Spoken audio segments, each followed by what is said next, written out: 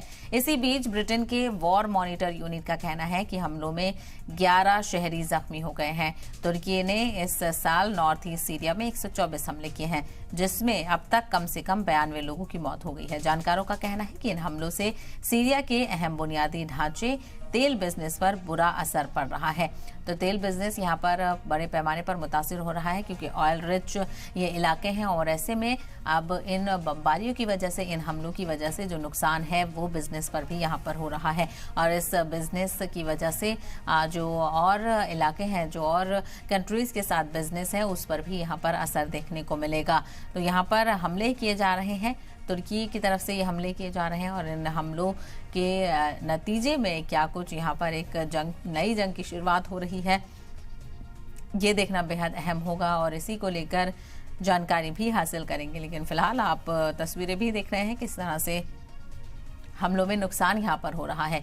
तो शुमाली इराक और सीरिया में तुर्की के हमले देखने को मिल रहे हैं। कुर्द बागियों के खिलाफ ये हवाई हमले किए जा रहे हैं। इराक में कुछ दिन पहले ही एक हमले में 12 तुर्की फौजियों की मौत हो गई थी, जिसके जवाब में तुर्की ने ये हमले किए हैं। तुर्की की वजारत दिफा के मुताबिक इन हवाई हमलों में कम से कम 26 बागी हलाक हुए हैं। वहीं नॉर्थ सीरिया के एक अस्पताल का कहना है कि इन हमलों में 6 शहरियों की भी मौत हुई है। इसी बीच ब्रिटेन के वॉर मॉनिटर यूनिट का कहना है कि इन हमलों में 11 शहरी भी जख्मी हो गए हैं। तुर्की ने इस साल और इसी साल नॉर्थ ईस्ट सीरिया में 124 हमले किए हैं। इसी को लेकर खास बातचीत करते हैं। हमारे साथ एम्बेसडर जुड़ गए हैं, फॉर्मर एम्बेसडर हमारे साथ जुड़ गए हैं महेश सचदेव जी। महेश सचदेव जी, आपका बहुत इस्तकबाल है सलाम टीवी में। जिस तरह से हम शुमाली इराक सीरिया पर तुर्की के हमले की बात कर रहे हैं, इराक और सीरिया में हुए तुर्की के हमले के क्या कुछ मायने नजर आते हैं?